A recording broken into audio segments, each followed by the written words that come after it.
What's the first thing you do when you're reviewing a car in Germany? You check the top speed, of course. At full throttle, I'm in sport mode. We're on the Autobahn, there's no speed limit. Let's see what it can do. That's 160, 170, almost. 180.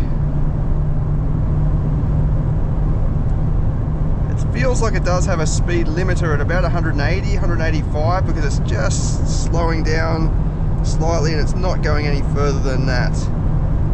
That's 185 in the Hyundai Santa Fe Hybrid.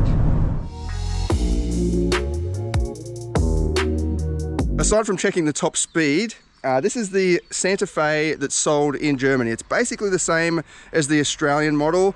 This has got the black line pack, which is very similar to the calligraphy in Australia. So you've got all the black details, black wheels, 20 inches, and all the black grills and badge at the front as well. I'm right next to the Nürburgring. It just comes down through there at a town called Adenau. I think that's how you pronounce it. But we're going to test some i30, an i20N, an i30N, and an i30 RSR edition, which is kind of like a track, specially prepared track version. It's just got upgraded suspension mainly. But for this test, I just thought I'd give you a quick sample of what the Santa Fe is like in Germany. Under the bonnet, you've got a 1.6 turbo petrol hybrid engine, just like in Australia, except this produces 158 kilowatts, while the Australian one is 169 kilowatts. I don't know what the difference is there, but it feels pretty much the same when you're on the road. We'll do a quick 0 to 100 test soon as well. Sorry about my eyes, by the way. They're all puffy. I've got a bit of hay fever here because it's just at the end of springtime. It's also about 5:30 in the morning. But yeah, inside it's just as practical as the Australian one, exactly the same, except the steering wheel is obviously on the other side of the dashboard. Excellent storage all around the place. This has been really good for us touring around because of the storage, but also the perception of space. You've got these big tall windows.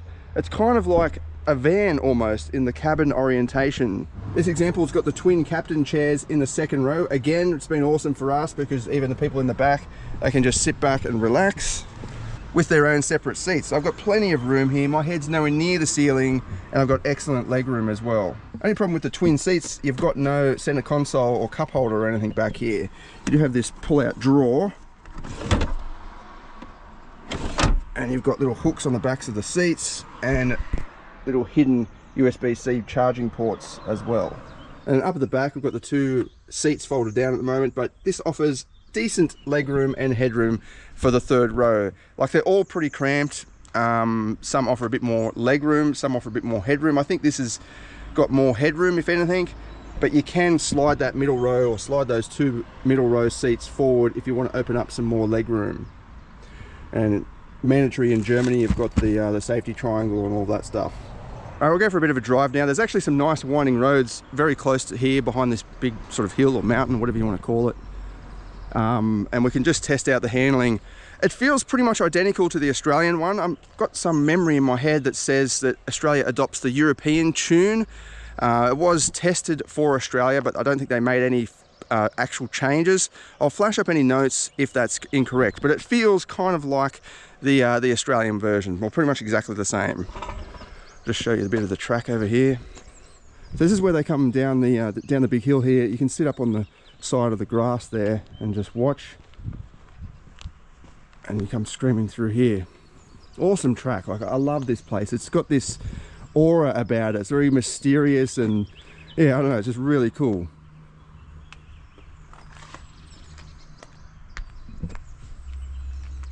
We'll go around there with the hot hatches. Stay tuned for those videos. Like the Australian model, this has got a lot of safety features and technologies, which is great. They're there for a good reason, but some of them are a little bit annoying in my opinion. You do have lane keep assist, and you can turn that off easily with this button on the steering wheel. You just hold it down for a couple of seconds. The symbol on the dash goes orange. And then you've got the driver monitoring camera, which is probably the most annoying feature. You've also got the speed limit warning going off there as well.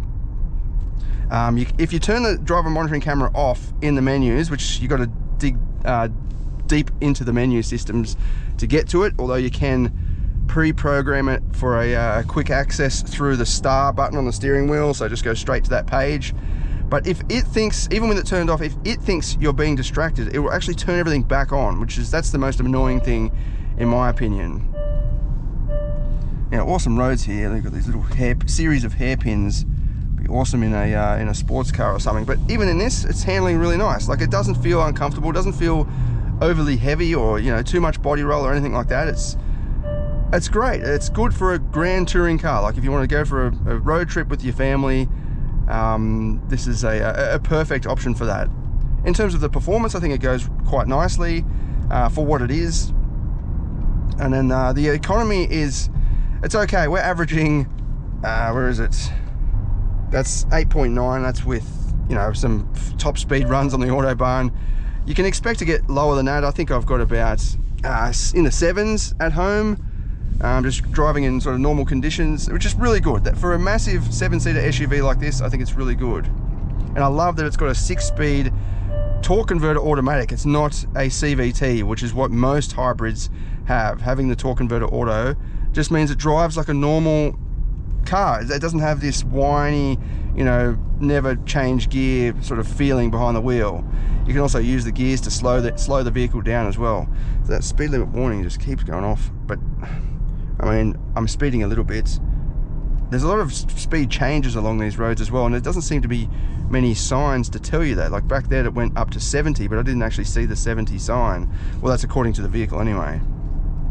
So sometimes these speed sign recognition systems do get it wrong. I remember driving I think it was a BT50 in Sydney, and it said 130 on the dash when there's no 130 speed limits anywhere in Sydney or even Australia, I don't think. So it does get it wrong sometimes.